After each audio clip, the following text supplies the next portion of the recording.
Boa tarde a todos. Estamos aqui com Fernando Godoy, da Sabesp.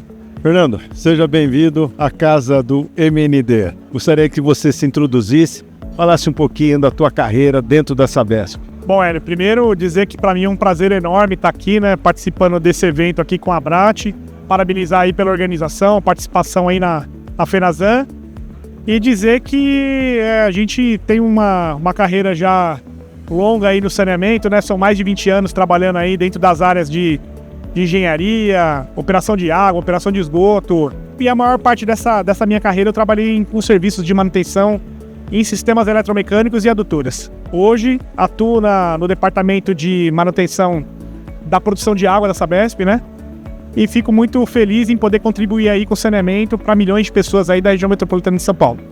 Perfeito. Fernando, você teve um destaque aí nesses últimos anos. Você foi gestor de um contrato de reabilitação estrutural da quinta adutora do sistema Socorro ABV, a parte da Guarapiranga. Gostaria que você contasse para nós a importância da reabilitação dessa adutora. A Guarapiranga produz aproximadamente 14 metros cúbicos por segundo e esse sistema adutor ele trafega 1/3 dessa água, em torno entre 4 e 5 metros cúbicos por segundo, passa por esse sistema adutor onde a quinta linha compõe. São 3 linhas que levam a água para o sistema de bombeamento e socorro.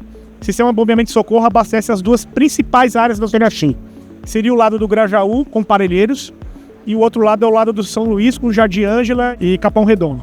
Então, um sistema super sensível e a gente poder fazer um trabalho de reabilitação para essa adutora para garantir a vida útil dela por mais 50 anos, disponível, plena, confiável.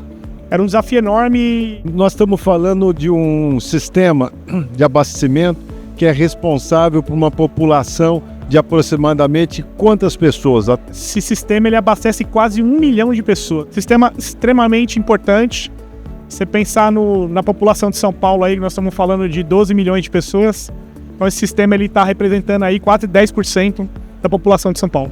Fernando, conta para nós qual foi a tecnologia que vocês utilizaram para fazer a reabilitação estrutural dessa linha. Por que vocês usaram ela também? Qual era o problema que vocês tinham? Quando a gente encontrou um problema, que a gente chama comumente na Sabesp de arrebentado, a gente se deparou com um caso muito especial. Porque a quinta linha adutora Socorro, ela é uma adutora de PAD, que ela foi inserida dentro de um tubo, uma tubulação de ferro fundido de 1.200 mm, um tubo de 1.000 mm, SDR7. E com isso, a gente conseguiu colocar essa adutora em operação lá no ano de 2013, 2012. E esse sistema ele veio operando normalmente até que a ocorrência, em maio de 2022, aconteceu, o arrebentado.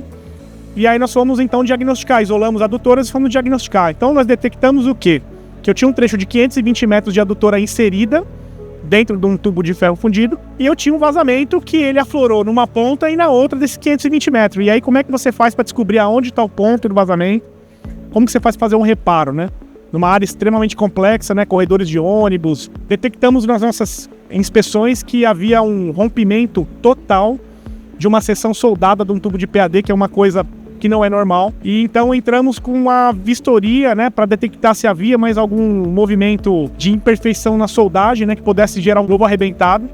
E detectamos que muitas das soldagens daquela tubulação indicava que não tinha atendido o requisito de norma. E aí nós detectamos que a gente tinha 2 alternativas. Ou a gente precisava tirar todo aquele PAD lá de dentro para reinserir o PAD, que é uma operação muito cara, a gente ia perder toda aquela tubulação, ia causar um baita de um transtorno por causa da questão da área que a gente estava altamente urbanizada, muito tráfego. Ou a gente tinha que partir para uma solução que seria uma solução com o menor impacto possível naquele sistema. E aí o CIPP é imbatível.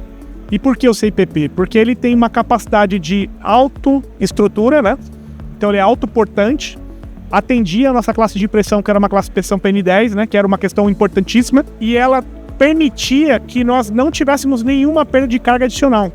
Pelo contrário, a rugosidade do CIPP é muito baixa, então isso até melhorou a eficiência do nosso sistema. Então a perda de diâmetro muito insignificante, na verdade, e aí a gente optou então e fomos atrás do fornecedor. Por quê? Porque muito comum no mercado é você inserir o CIPP dentro de uma tubulação de concreto, uma tubulação de aço, de ferro fundido, mas dentro de um PAD é uma inovação. Essa é a pergunta que eu faço. esse trabalho de reabilitação de um CIPP, de uma manta estrutural de CIPP, numa tubulação de PAD, é inédito. Nós fomos atrás, Hélio, do conhecimento no mercado e neste padrão que nós colocamos, com certeza é inédito.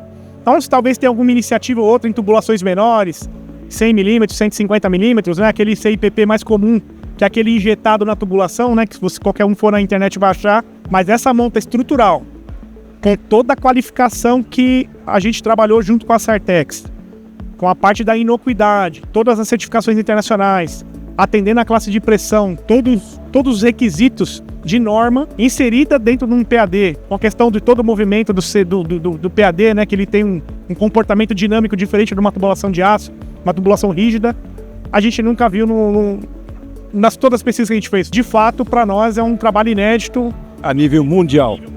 Vocês estão de parabéns, Fernando. Você acha que essa tecnologia ela tem demanda dentro da Sabesp? Muito, Hélio, muito. Eu tive a oportunidade de apresentar um trabalho no congresso da Abrat, do NODIG, e lá nós apresentamos um trabalho que ele era voltado não só a demonstrar a tecnologia, mas também demonstrar a questão da aplicação. Então a gente tem dentro da macrometrópole São Paulo, né? Eu atuo dentro da metropolitana, que são 42 municípios.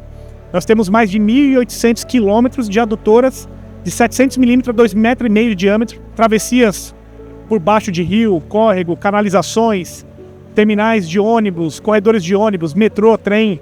E quando você fala de uma recuperação, uma reabilitação sem perda de carga, quando eu aplico o CIPP, eu ganho velocidade. Eu tiro a perda de carga por causa da questão da rugosidade. Então é uma solução altamente consolidada na nossa visão. Hoje, dentro da área de manutenção do sistema adutor, o sistema de produção de água da Sabesp está extremamente consolidado. E não tenho dúvida que dentro do segmento de saneamento tem um universo de aplicação que o CIPP atende muito bem, superando diversas tecnologias. Eu gostaria de parabenizar a Sabesp por esse trabalho. Realmente é um trabalho, como você disse, inédito a nível mundial. Realmente vocês fizeram algo que poucos, né, tinham condições de fazer. Foram lá, enfrentaram a situação, debateram qual que seria a melhor tecnologia e foram buscar a melhor tecnologia. Então, vocês estão de parabéns. Agora eu vou te entregar o troféu. Legal, muito obrigado.